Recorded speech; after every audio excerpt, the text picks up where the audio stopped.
Well, hello everyone, this is Miss Getzfred. I'm going to teach you via video today because there is a substitute. Make sure that you're on your best behavior for the substitute. This is how this is going to go. I'm going to go through notes here. You're going to take notes on your paper. Throughout the video, there are going to be secret words that you're going to have to listen for. So that means, yes, you're going to have to watch the entire video. Once you're watching the entire video and taking notes, then you're going to fill out the secret words on that Google form and hit submit. You have to get those words right before you even start to grade your homework. And if you submit that Google form, then you can start on your homework. And if you finish your homework, then you guessed it, you have to work on exact path. Also, throughout the video, I'm going to talk quick because I only have 15 minutes. I'm going to skip over some stuff. You are more than welcome to go over those answers on your own if you need extra practice. Make sure that you pause the video whenever you need for it to be paused. Okay. Lesson 4.2.2, we're going to be counting slope. For your warm-up, go ahead and simplify each one of these problems. Pause the video now. On your own, do that. Alright, you should have paused the video. I'm going to go ahead and go over the first couple of examples with you, and then pause it and put up the rest of the answers. So you have to find the greatest term, the greatest factor that can go into both the numerator and the denominator. For 6 and 2, your greatest common factor is going to be 2. 6 divided by 2, oh wow, that went crazy. 6 divided by 2 is going to be 3. And then 2 divided by 2 is going to be 1. Anything over 1 is itself, so your answer for this one is 3. For number 2, you have 8 over 28. The greatest common factor for this one is going to be 4, so your answer is going to be 2 over 7.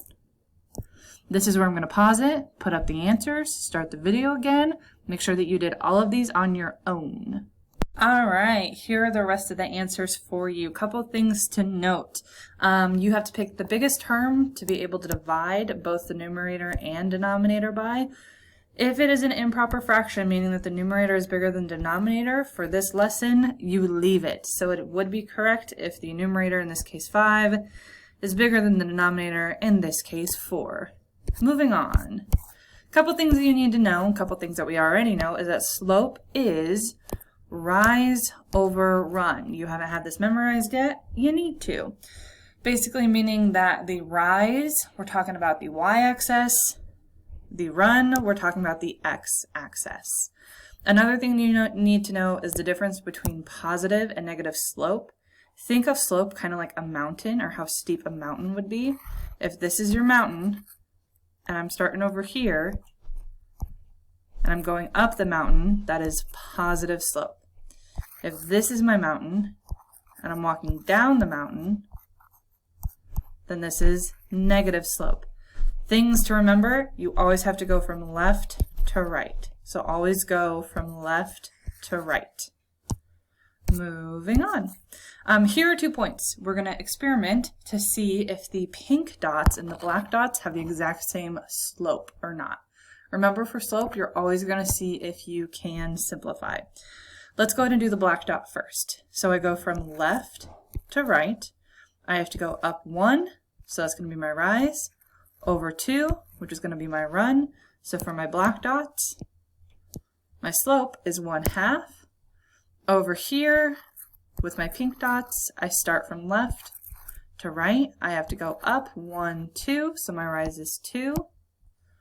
Then I have to go over 1, 2, 3, 4, so my run is 4.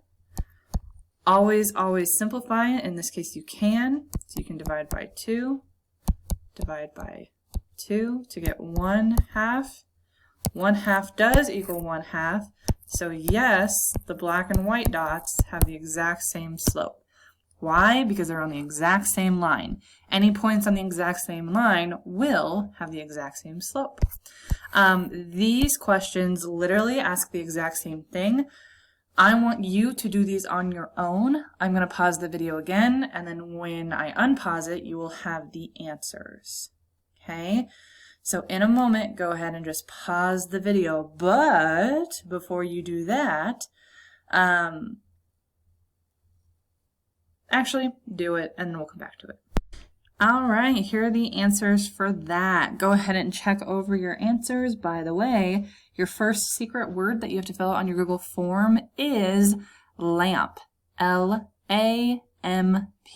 Lamp. All lowercase. Go ahead and type that into your Google form under your first secret word. Something to take note here is that if you look at the last example here, I went from pink dot to pink dot, black dot to black dot. I had to go actually, because remember you're working from left to right, always left to right. If I go from this dot to this dot, I have to go down, which means I have to go negative. So it has to be a -6, which simplifies to a -3, but your answer is going to have to be negative. So remember, when going from left to right, if you have to go down, your answer is going to be a negative. You can also tell your first, if it's going to be positive or negative, if you are climbing the mountain or going down the mountain. Moving on to these examples, that's exactly what we're trying to figure out. It only asks if the slope is going to be positive or negative, and then to see if we can find the slope. So for this one, for A, we have to start with the most left point, okay? The most left point is this point. I have to actually go up 1, 2, 3, 4, 5 to get there. So your rise is going to be 5. Now I have to go over 1, 2, 3, 4, 5, 6. So your run is going to be 6. There's no simplifying that you have to do. So your answer is 5, 6. And I had to go up the mountain, so I know that it is going to be a positive. Over here, I start from the most left point, which is right here. And I go to my most right point. My rise is going to be actually down 1, 2, 3. So it's going to be a -3 for your rise. And then your run is going to be over 1, 2. And then this is your answer because you can't simplify, and it's okay if you have an improper fraction. So it is going to be a positive slope for the first one because we had to go up the mountain, and then a negative slope for the second one because we had to go down the mountain. Moving on, we have to find the slope of each and every single one of these problems.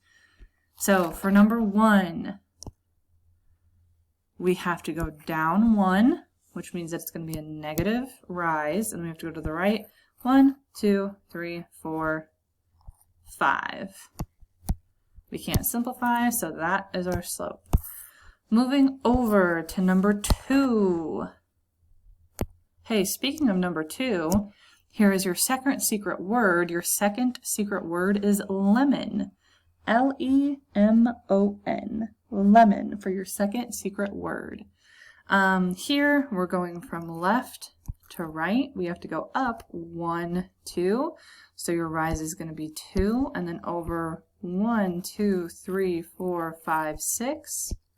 To get to 6, but that doesn't seem simplified, and we always have to double check to see if it's simplified. So our slope is actually 1/3. Moving on, this would be a great point to pause and to try one on your own if you're feeling confident. So go ahead and do that. To solve this, start from left to right. You have to go up actually 1, 2, 3, 4, 5, so it's going to be a positive 5. And over 1, 2, and your run is going to be 2. Keep it in proper, and these are your answers for those examples. Next one, we have to find the slope of this line. If we can't, or if we don't have to go up or down for this one, and we move 0 places, we represent that with a 0. And then we can go over 1, 2, 3, 4, 5, 6, 7. Okay guys, here's something you need to know. 0 being divided by anything is 0. So for a horizontal line,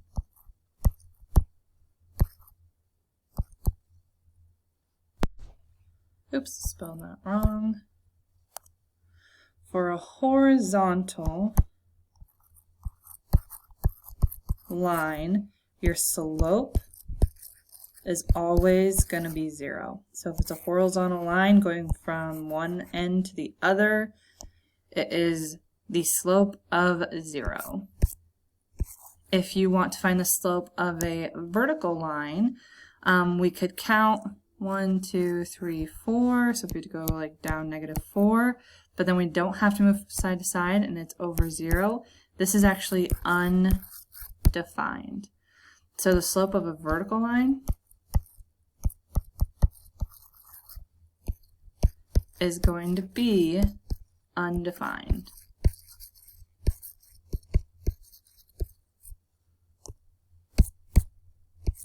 Moving on, these tables are probably the trickiest part.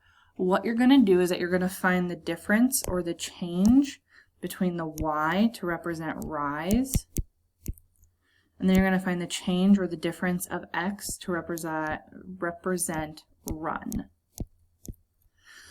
So to get from -3 to -1, I'd have to add 2, so my rise is going to be 2. And then to get from -1 to 0, I'd also have to add 1. So it'd be 2 over 1, or just 2 is your slope for this one.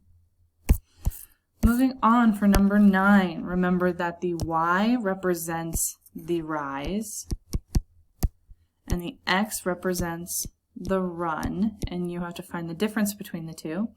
To get from 2 to 5, I'd have to add 3. To get from 1 to 3, you'd have to add 2. So your slope would be the rise over run, rise of 3, run of 2. That's your answer. Next one, number 10. Again, if you want to try this one on your own, go ahead and pause it. Y is going to represent the rise, x is going to represent the run. To get from 6 to 4, I'd actually have to subtract 2.